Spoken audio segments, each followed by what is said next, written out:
Thank you for staying with us on the newsroom. Amid the face-off between the Academic Staff Union of Universities (ASU) and the federal government, the Minister of Labour and Employment, Chris Ngige, has said that the federal government has not reached a collective bargaining agreement with the union. The minister's comments were contained in a statement by the head of press and public relations in the ministry, Olajide Osun, on Wednesday. The minister stated that ASU's call for the president to sign an agreement which they have reached with the federal government is deliberate misinformation pushed out by the ASU president. He added that when a collective bargaining agreement is produced between unions and the federal government, it is not the president that signs, but ministries, departments, and agencies led by the direct employer with the conciliating ministry as witness. Governor of Ondo State, Oluwarotimi Akeredolu, has signed into law the first amendment to the Ondo State Security Network Agency Law. The governor, who assented to the bill on Wednesday, disclosed that the new amendment became imperative in light of the heightened insecurity across the state. He assured that the residents of the state that the amended law will enhance the security architecture of the state and help the Amotekun Corps to perform better. The signing of the amendment comes 2 weeks after the State House of Assembly passed a bill to amend the Ondo State Security Network Agency and Amotekun Corps Law 2022. The National Inland Waterways Authority, NIWA, says investigations on the recent boat mishap that claimed the lives of 17 people revealed that the boat loaded at containerized jetty that was shut down last year, June.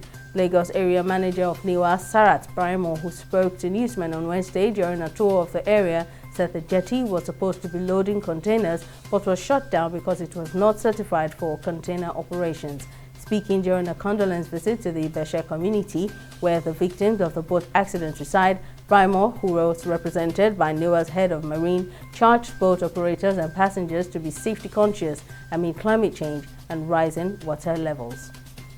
The United States Food and Drug Administration has authorized Novavax COVID-19 vaccine for emergency use in adults, making it the fourth coronavirus vaccine available in the country. According to media reports on Wednesday, Novavax vaccine would be available as a 2-dose primary series for people 18 and older. The FDA's Independent Vaccines and Related Biological Products Advisory Committee voted in favor of authorization of the vaccine on June 7, saying that the benefits of the vaccine outweigh its risks for adults. The World Bank has recently listed Nigeria among the top 10 countries in the world with the worst inflation rate based on 2021 figures. Nigeria ranked 8th on the list with an annual inflation rate of 16.95% after Sudan, Lebanon, and Zimbabwe. According to the World Bank, the global inflation rate measured by the Consumer Price Index rose to 3.42% in 2021 from 1.92% recorded in the previous year, hitting its highest level in 9 years. In international stories, a court in the Gambia has sentenced the country's former intelligence chief and 4 other security agents to death for the killing of a political activist, Ibrahima Solo Sandeng, in the final days of former President Yahya Jammeh's tenure in 2016. Sandeng, a leading figure in the opposition United Democratic Party, had been arrested during anti-government protests. He died in prison 2 days later, having been beaten and tortured. His death spurred a wave of popular anger that eventually led to the ousting of President Jammeh after 22 years in power. London's Metropolitan Police have opened an investigation into stunning revelations that Britain's Olympic great Mo Farah was illegally trafficked into the country as a child. The 39-year-old Somalia-born athlete, who recently revealed in a BBC documentary this week, says his real name is Hussein Abdin Kahin, added that he was forced to work in domestic servitude after entering the country at age 8 or 9.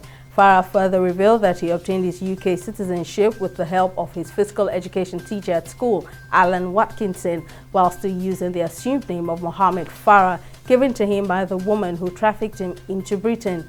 On Wednesday, Farah was assured by the British government that he will not be stripped of his citizenship after being described as a sporting hero. That's it on the newsroom. Many thanks for watching. I am Simisola Adigo.